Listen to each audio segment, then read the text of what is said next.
Hello everyone, ট্রান্সলেশনের আরও একটি নতুন ক্লাসে সকলকে স্বাগত। তো আজকে একটি গুরুত্বপূর্ণ ট্রান্সলেশনের ক্লাস নিয়ে এসেছি। এটা পিএসসি ক্লার্কশিপ, মিসলেনিয়াস ও ডাব্লিউবিসিএস মেন্সের জন্য খুবই গুরুত্বপূর্ণ। তো চলো আমরা দেরি না করে ক্লাসটি শুরু করি। প্রথমে আমরা দেখব যে আছে আমাদের জীবনকাল সংক্ষিপ্ত।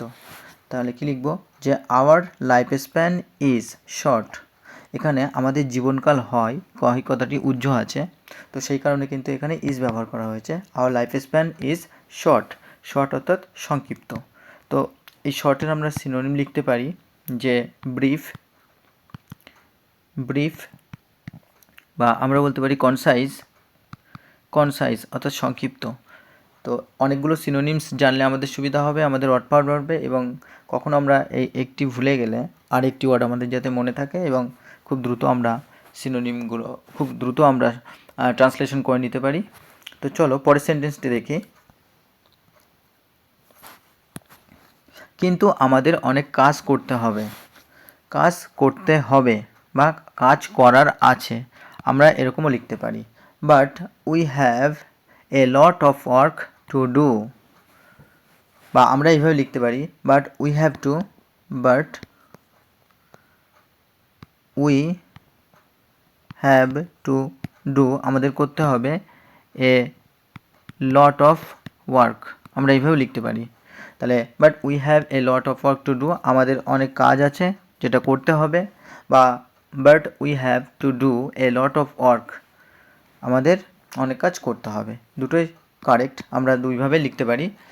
তো এখানে আমরা হ্যাজ টু বা হ্যাভ টু কখন ব্যবহার করি? এখানে হ্যাজ টু বা হ্যাভ টু এর ব্যবহার করা হয়েছে যখন কোনো কিছু ভবিষ্যতে করতে হবে বোঝায়, করতে হবে, তখন কিন্তু আমরা হ্যাজ টু বা হ্যাভ টু ব্যবহার করি। যেমন আমাকে বাজারে যেতে হবে, তাহলে কি লিখব? I have to go to the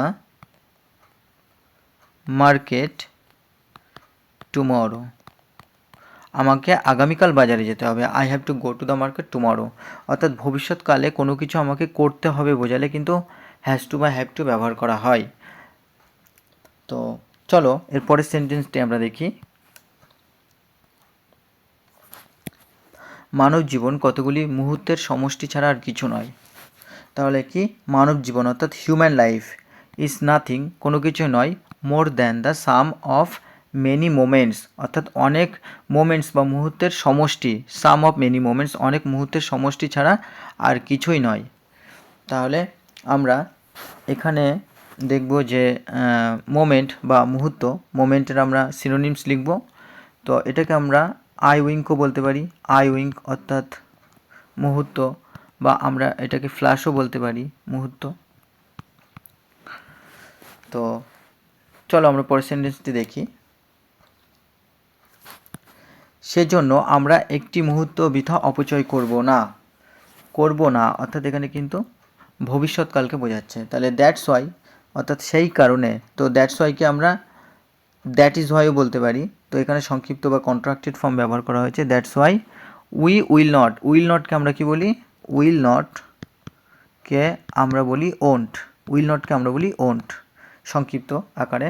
তাহলে দ্যাটস ওয়াই সেই কারণে উই ওন্ট ওয়েস্ট, আমরা অপচয় করব না, ওয়েস্ট মানে অপচয় করা, এ সিঙ্গেল মোমেন্ট এক মুহূর্ত আমরা অপচয় করব না।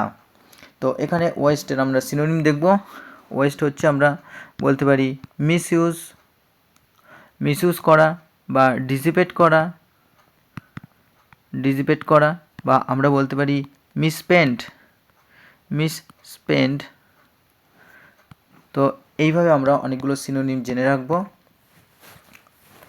চলো পরের সেন্টেন্সটি দেখি। সময় অপচয় করার অর্থ হলো জীবনকে সংক্ষিপ্ত করা। তাহলে সময় অপচয় করার অর্থ, তাহলে ওয়েস্টিং টাইম অর্থাৎ সময় অপচয় করার, তাহলে অর্থ মিন্স ওয়েস্টিং টাইম মিন্স সময় অপচয় করার অর্থ শর্টেনিং লাইফ। তাহলে সময় অপচয় করা অর্থ করে, কি অর্থ করে? শর্টেনিং লাইফ অর্থাৎ জীবনকে ছোট করা।